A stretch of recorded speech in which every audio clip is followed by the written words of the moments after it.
Hello and welcome to the Denver Homes Market Report. This is your local real estate expert and host of this show, Ricky.schoonover of Mode Real Estate. You know, I was just live in the studio with Calvin Parker Jr. over there at Denver Open Media. For those of you who are not familiar, Denver Open Media is an amazing local radio station. You know, they are pretty unique in that every local artist who submits their work gets airtime. However, this radio station is interactive with the audience as well. You have the ability to cast votes for your favorite artists and content. The more votes that are received, the more airtime that particular artist or that content gets provided. And I just really love this about Denver Open Media. You know, they also have a segment on Sundays called Podcast Sundays, where they play podcasts from producers here locally. And that play set includes, of course, a rotation of the Denver Homes Market Report by yours truly. I'm proud to have me and my website, denverhomesmarket.com, sponsor such an organization for local artists. Well, today is the first Thursday of July, and that leads us right into tomorrow's First Friday Art Walk here in the Arts District on Santa Fe. You know, ADSF is a great organization dedicated to promoting local artists and galleries right here in the district. And I want to give a quick shout out to the district and remind you that yes, you know, First Friday is the largest event. However, one night a month is just not enough for the galleries. We need your help in creating a similar atmosphere for the other events that are also held each month. The first event I would like to invite you to is the monthly event known as Third Friday. On the third Friday of each month, for which this month will be Friday, July 21st, mark your calendars, many of the galleries will stay open later. And it's more of a collector's night. It's not quite as busy, so you can come into the galleries, speak with the gallery owners, and oftentimes run into the artists as well. It's not quite as busy as the first Fridays, so you'll have more time to just stroll around, you know, pop into the wine bar. There's a new wine bar in the area. Well, not really new, but newer wine bar. It's called Room for Friends. Or, you know, stop over there to Rocky Yama Sushi. They have excellent sushi.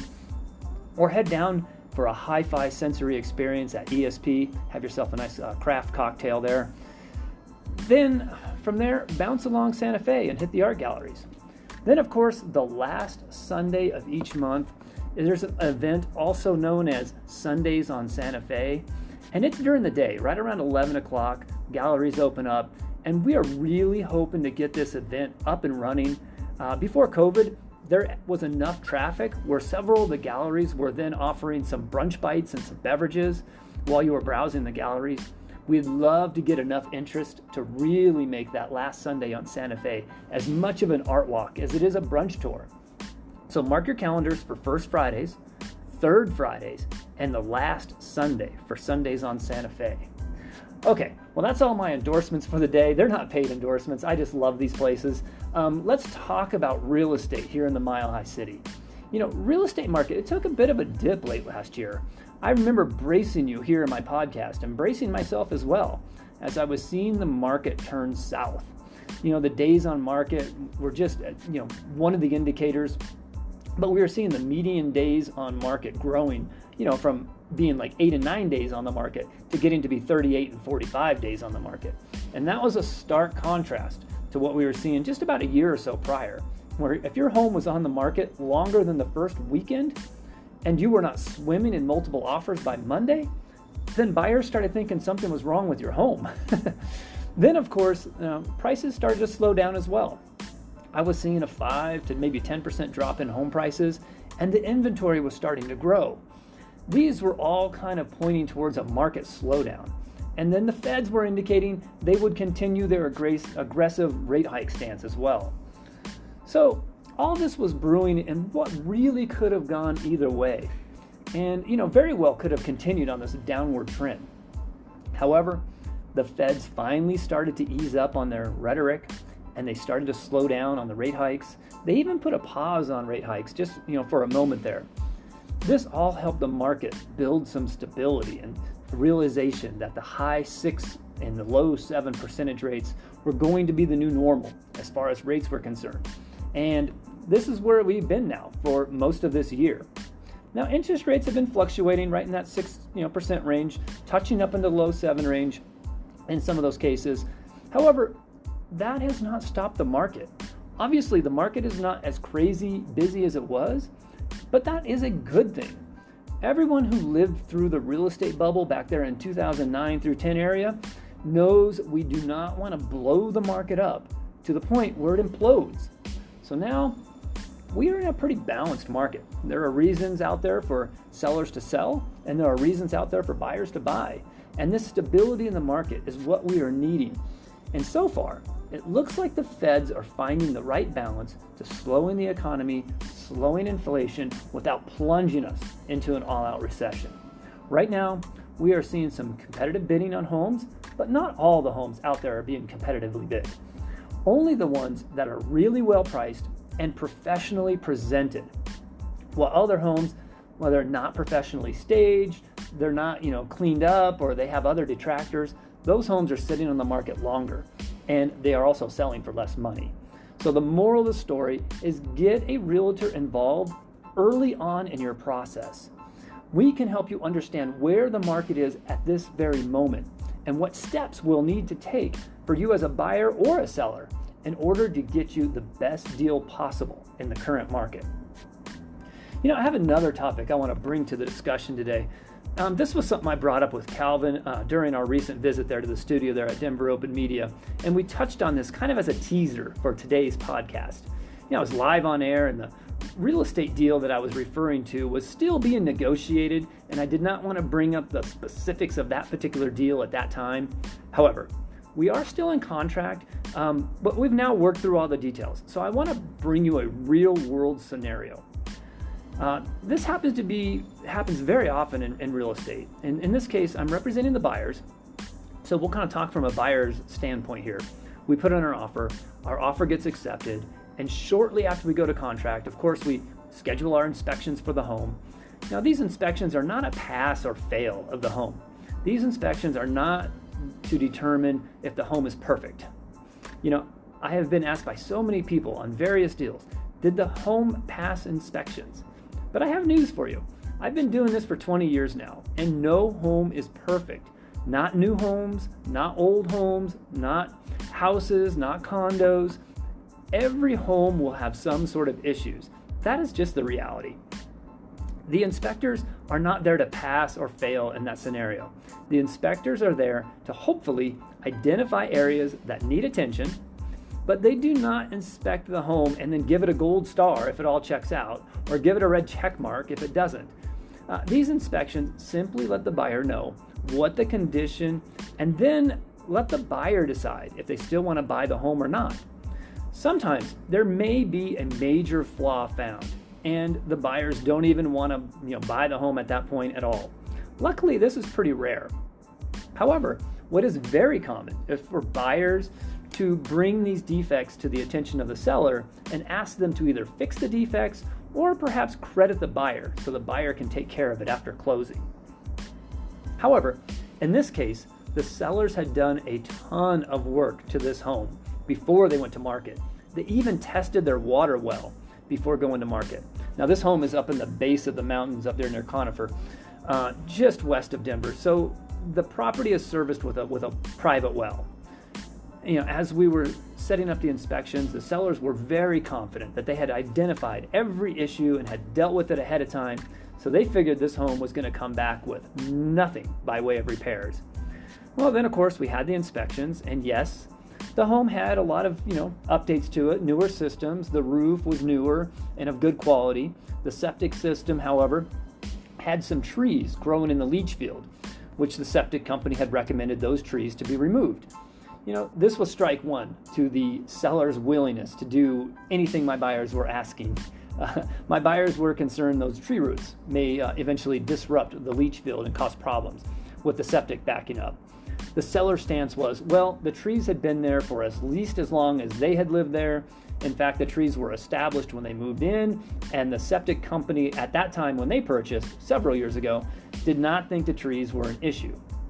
So we went back and forth over these trees until finally we got the sellers to agree to remove them as was recommended by the inspector. Then the water well test came back and had tested positive for bacteria. The sellers at this point were quite upset. They had just tested the well prior to going to contract, and the well was clear at that point. The sellers kind of dug in their heels, and they were not going to budge on this issue. We didn't know if they had a false negative or if we had a false positive.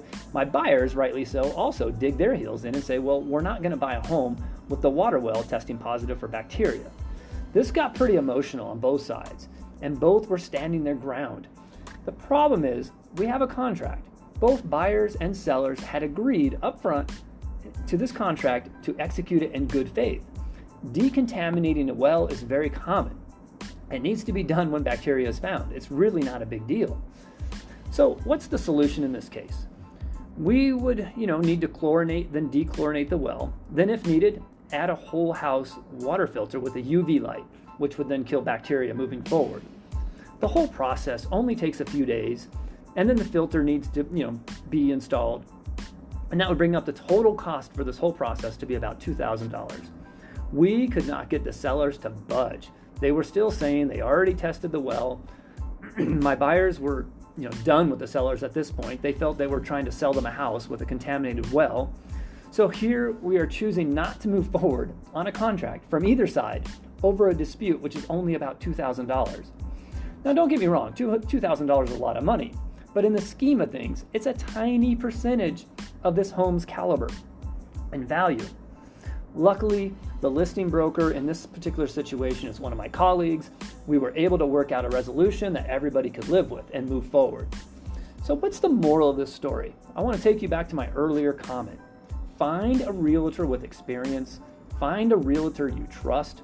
Call that realtor into your situation, whether you're a buyer or a seller, as early as possible. Start building that trust and be ready for some frank and blunt conversations when things get emotional. If you wait till the last minute before you're ready to transact, you call that first realtor that pops up on the consumer quote-unquote free website for this home that you suddenly want to buy. Sure, I'm sure you'll get a realtor to come help you, look at the home. However, do you really know this person? Do you, have a relationship with this realtor? Do you trust this realtor that you just met on the steps of this house 20 minutes ago, and now you're getting ready to go write a contract? Of course not. This is why I always stress to my clients and my future potential clients, get me involved early on. Do not wait until you're ready to buy or sell to seek out my professional advice. Here, let's play a little game. Let's say you were falsely accused of a crime. Say you were pulled over and the police decided that since your balance wasn't great, you seemed nervous, and they say you failed a field sobriety test and they arrest you for a DUI. Would you wait until you were walking right into the courtroom before you call an attorney to start getting some professional advice? Of course not. You would be calling an attorney as soon as possible and working with that attorney for weeks, if not months, before you first got your chance to go see a judge. I would rather work with you for 6 months to a year and have a super solid level of trust rather than just jump in the last minute, not really have that relationship built up prior. You never really know what might come up in a transaction, but it's always easier to handle issues when we have a strong foundation of trust. On that note, here's another story. I had a different client. We were out looking at homes not too long ago. We found a house. They really liked it. But then when we got back after our tour, I called the listing broker, and the listing broker says, well, you can submit an offer, but we've already got a cash offer, and that cash offer is pretty strong. So I call my clients and I let them know, so we went ahead and offered on a different home that they also liked as well. Sadly, we were outbid on that particular deal. So after the weekend, the following Monday, I called back on that home that had that cash offer, and guess what? The cash buyer was not prepared. They did not have their accounts all consolidated. They could not produce a proper proof of funds, and the sellers were not wanting to deal with a buyer who seemed so ill prepared to buy a home. I spoke to my client, we wrote up an offer. Ours was not cash, but guess what? We were very prepared. We had our lender letter, we were pre-approved, we provided our lender's contact information and invited the seller's broker to call our lender. Guess what? Because my buyer had reached out to me early on, we had all her financial ducks in a row and we won that contract just because my buyer was prepared. Now she's a homeowner. So when you're just thinking about buying or just thinking about selling a home, that is the time to start selecting your realtor and, quite frankly, your advisor, not just to help you with the transaction, but to help you avoid any pitfalls by allowing me to help you get prepared for what could be an emotional ride that you're going to need someone with some experience and someone that you trust to help you navigate. Okay, well, that's going to wrap up today's podcast. I sure hope you've enjoyed listening to the Denver Homes Market Report. If you have any questions, or if you're thinking about buying or selling a home, even if you're 6 months to a year away, this is the time to call me. Get me involved as early as possible. The cost to you is the same. In fact, I will probably save you time and money once I know your situation and know how I can best help you get ready for your transaction.